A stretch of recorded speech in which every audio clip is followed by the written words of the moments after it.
Chapter 25. Hera glanced at Mud, then took a rope from Karak's hand. "It's nearly dark," she said. "Too late to start climbing now. See that alcove there where the cliff juts out from the mountain? It should give us enough shelter to camp for the night." Mud frowned, but he was too weak to argue. It galled him that they were so close to that cave with the pendant, but they had to stop for him. He knew he was lucky to be alive, and he owed that to Erin. A funny feeling made his stomach swirl as he looked from Hera, who resolutely led him to the alcove, to Erin, who kept glancing out the cliff face with frightened eyes, to Karak, who scanned the tree line below for any sign of threat, and to Drake Cutter, who slumped against a rock and used his dagger to clean the mud from beneath his fingernails. Mud had intended to go after the pendant alone, and now they all stood with him. He had to admit he wouldn't have gotten this far without the others. Still, a warning voice nagged at him. He slid into the alcove and pulled the puzzle out from his pocket.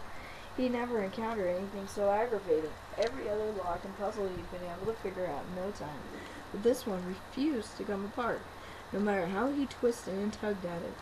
Hera slung her pack off her back. "We shouldn't risk a fire." Drake Cutter snorted. "Good, because I'm not climbing all the way back down to the tree line to haul firewood up here." The others crowded into the alcove and spread out their bedrobes. "I'll take first watch." Karak positioned himself at the front of the alcove. Mud gobbled more beef and a few hard biscuits from his pack. Hera pulled out a red box.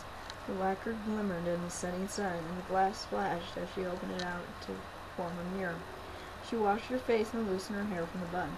The blonde waves fell down around her shoulders, and she stroked them with the comb. Karak stared at her in admiration. Hera didn't seem to notice. Though Mud had seen it before, her transformation astonished him.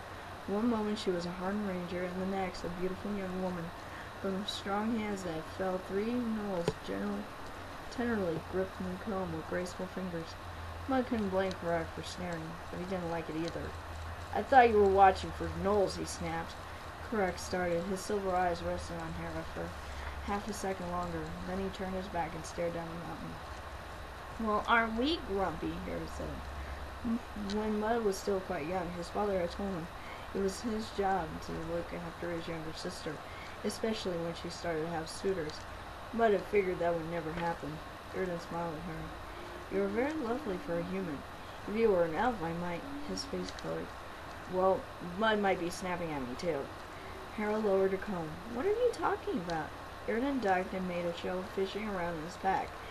Mud shook his head and reached for Hera's mirror while she glared at him, perplexed. Hinges held the pieces of the mirror together so they could form it up into a cube. But Mud found he could swing the hinges either way to create other shapes with the glass. He folded it this way and that, experimenting until Hera slapped his hands and took it away. "What is Erden talking about?" she whispered to him. "You're not a little girl anymore," Mud said. "I guess I hadn't noticed, but you've grown up a bit. I think Karak likes you." Hera gasped and put the comb and mirror away. "That's ridiculous." "I agree," Mud whispered. "For the record, I'm not going to let you court anyone until you're 20. She slugged him in the arm. "I'll court whom and when I want." Mud winced. She hit him close to where the wound had been, and his arm was still a bit tender. Erden frowned. "It should feel better in the morning. You must rest for a healing like that to take full effect." The next morning Mud did feel much stronger. He got up and stretched. A layer of frost clung to the ground in the cliff rocks. The sun shone off the intricate frosted patterns, making them look like guts inside of no invention. They ate breakfast and packed up, eager to get an early start over the mountain. Mud flexed his arm, testing it before going up the cliff. It seemed fine. "I'll go first," Karak said. He started at the cliff. Mud followed, catching a handful in a crevice above his head. The rock was sharp and crumbly beneath his fingertips. Inch by inch he made his way up. Karak reached the top and secured a rope, which he threw down to the others. Hera and Mud reached the top at the same time a moment later. Only Drake Cutter and Erden remained below. Drake Cutter caught a hold of the rope and hauled himself up hand over hand. "Come on, Erden," Mud called. Erden looked down at the steep mountain slope below him, and then up the cliff face.